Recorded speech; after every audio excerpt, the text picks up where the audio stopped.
Welcome back to the bench. Today we have a Commodore 128D on the bench. This is a little case version, so it's pretty heavy. Switch her on. I've already turned her on, and you know she works. The drive appears to seek. Slight issue with the lever for the drive. It actually broke off as I was taking it out of the packaging. As you can see, the front of it is really yellowed. You can see where the drive lever was, and this is loose, so that's going to need some attention. But as you can see from the picture, she works. There's no kind of error messages, no kind of garbled screen like on the last video with the 128. So if you're wondering where I got the extra character ROM from and the extra kernel ROM to test in that, it came from here. Though it didn't work in there, probably due to the mod that had been put on there. Maybe if I took the full mod out, it would have worked better. But you know, as it is, yeah, she works. She powers on. There's no humming. The lever is here, so I'd actually snapped it right here. There is actually some other stress marks on there, so it's not like I actually broke it. It was already on its way out. I don't know if you can see that on the camera, but there are a lot of kind of like hairline fractures in the surface of the plastic. I don't know whether that's just surface deep or whether it goes all the way through. But what I did is I glued it first of all across the brake, and then afterwards, when it had dried, I just literally filled in this entire cavity with resin. It's not a hard resin, it's still a little bit soft. Maybe I didn't put enough hardener in there, but you know, it seems to be good enough for the job. So yeah, that can be fixed back on there, but first of all I now have to then fix the lever for the drive. So I'm not sure what's going on there. Well, let's turn it off and take the power cable out and lift the cover on this.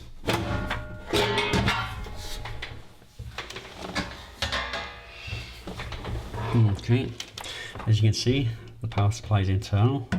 Be careful on this because this could still be holding a charge. These caps are pretty big. They all look pretty good, so don't think they're going to need replacing anytime soon. But yeah, the previous owner had actually taken the cover off and cleaned inside here. So yeah, it actually does look pretty clean. Obviously, being a metal case, it doesn't need any kind of RF shielding. The only main issue with this machine is I can't do much testing on it because I have no keyboard.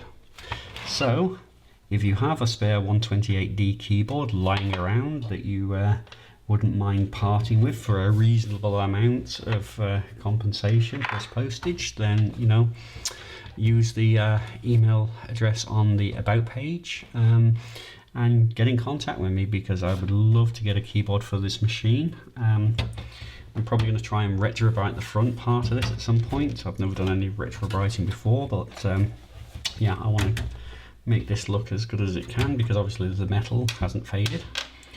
The main issue that I know of only at the moment is this drive lever is loose. So it's a case of, yeah, I just need to figure out how to get this back in and working so that it actuates the disc. But yeah, I need to get the actual whole thing working first of all before I can do that. And for that I need a keyboard. The keyboard connector is, yeah, it's a 25 pin connector there. Now interestingly, if we look at our 128 motherboard here, it has this keyboard connector, but as you can see, there is actually a footprint for a 25-way D-type connector. So I'll have to do some research, but I think probably they may have used this particular type of motherboard in a different version of the 128D, or maybe that was what the plan was. because this board is quite a bit smaller. But this does actually have some kind of power connector there, which looks very similar to the power connector down on here. So it looks like maybe it was designed to run with an internal power supply, and then maybe just that was taken off. Even the joystick ports are in a different place, aren't they? They're not quite as far back. So maybe they wanted to use this board in two different machines, but then decided not to. Who knows? And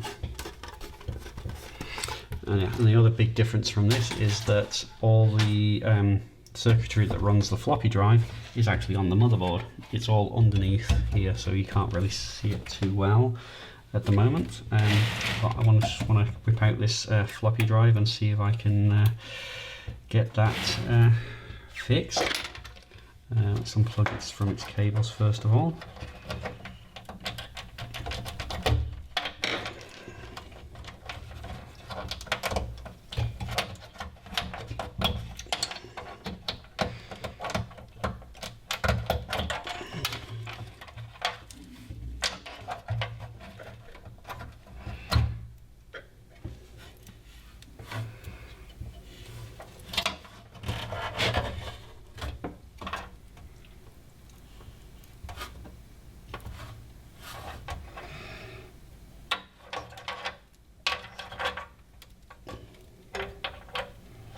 Okay, these are not keyed, so I'll have to make sure we've got it back in the right way.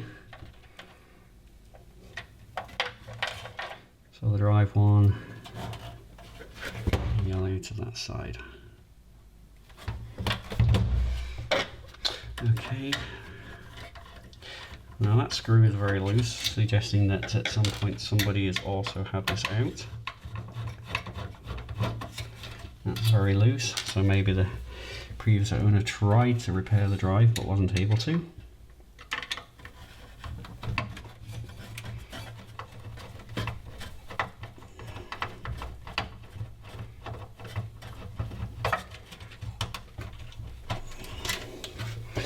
Okay, that appears to be the 3 screws holding it in, and yeah, out she comes. So we'll take a look under here. Now this is probably going to be most of the circuitry that's used for controlling the floppy drive. So we got 6502A here. That's probably going to be the BIOS.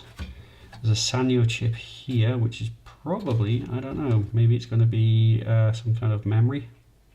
It could be a ROM chip, it could be a static RAM chip, maybe to act as a buffer.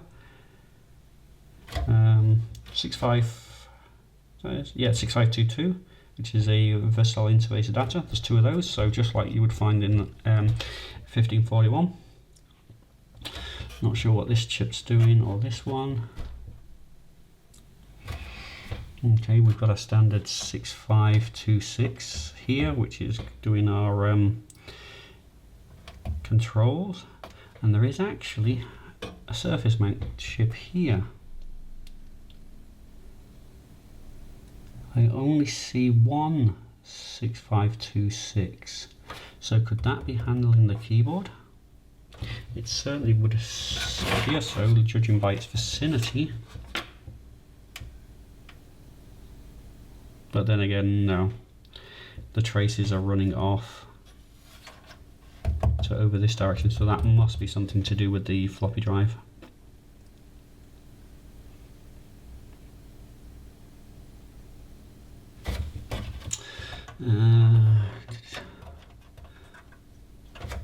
There isn't a huge amount of electrolytics on here. Most of the big caps are on the power supply. There's just this one large one here. Still has a bridge rectifier on here, so I don't know why.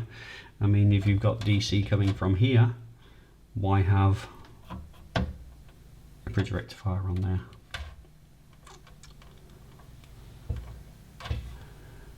So here's our SID chip. So it's an E580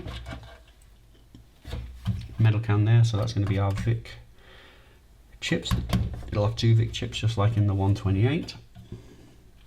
The other noticeable difference is that the tape connector on this machine is here on the side, which obviously makes it more convenient for plugging it in because you don't have to reach around the back the whole time, although you do for the cartridge port. But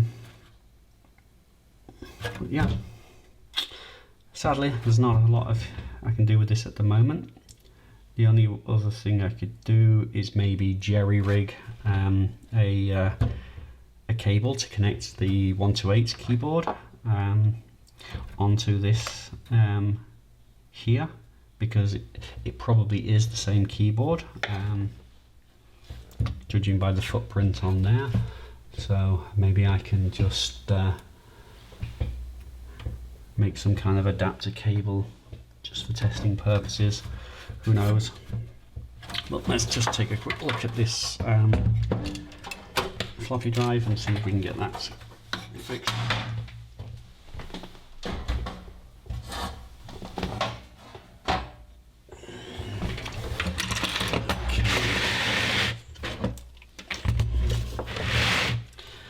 So our floppy lever goes through here and into here. There is a pin there.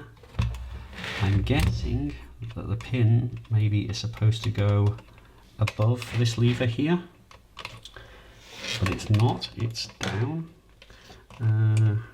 Okay, so this pin can move, so maybe we have to just push that down, get that in there.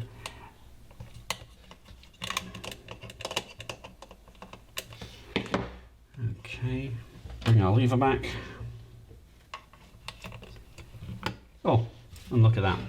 Now that was an easy repair.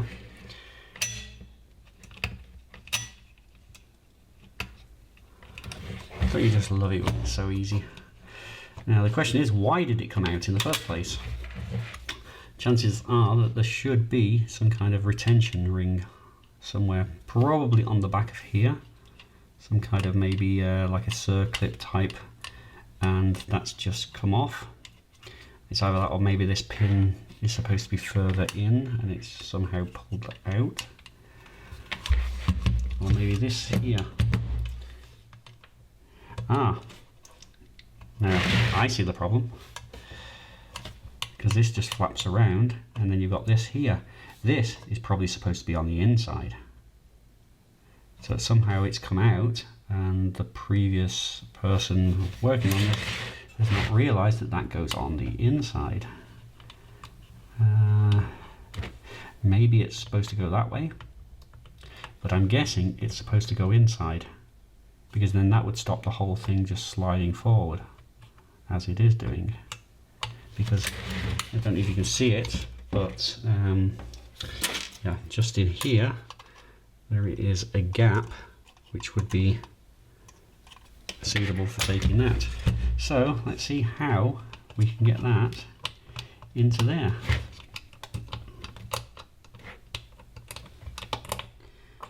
That comes straight through.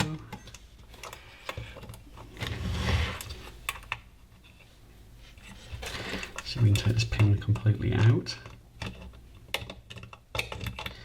Yep. Now how do we get that out so that we can... Ah! Okay, so if I put that in there like that, I then can't get it back in. This piece of metal is in the way.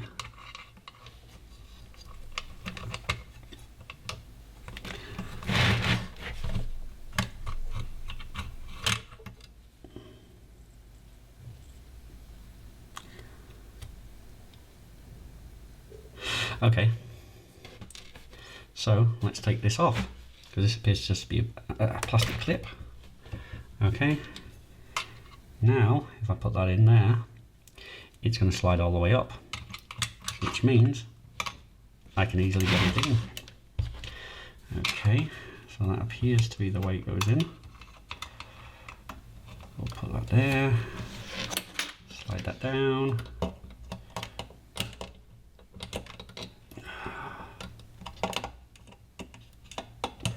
Okay, so our pin is in there.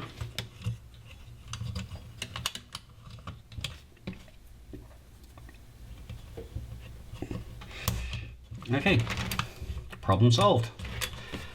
It looks like somebody maybe had this out for some reason and this maybe fell out. Maybe they were trying to clean the drive and this came out and they literally didn't know how to get it back in again. And that's why it's just flapping around in the breeze. But now, awesome, that's a bit loose, but yeah, it's not a problem. So before I put it in, I'll probably take it apart and give it a good cleaning, but you've probably seen more than enough floppy drive cleaning videos and repair videos. It looks like it's got two heads, so it's a double-sided drive.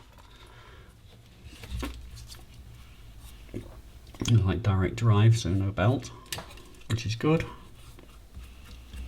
So yeah, so give it a good clean up, give it a bit of grease on the sliders, and job will be a good one. It's a Mitsumi Electric Co. So a Mitsumi drive. For you Mitsumi fanboys out there, that's if I'm pronouncing it correct. I'm going to say somebody will correct me in the comments if I've got that pronunciation wrong, but yeah, obviously our lever needs a bit of retro brighting too. I might actually retro bright this first just to see, you know, if what the results are, but hopefully those cracks won't get any deeper. So that's how to fix the lever on your drive if it comes loose and somebody puts it back and doesn't know what they're doing. Okay, so if you enjoyed this video, then hit that like button, and if you want to get notified of any future videos, then ring my bell. Thank you for watching.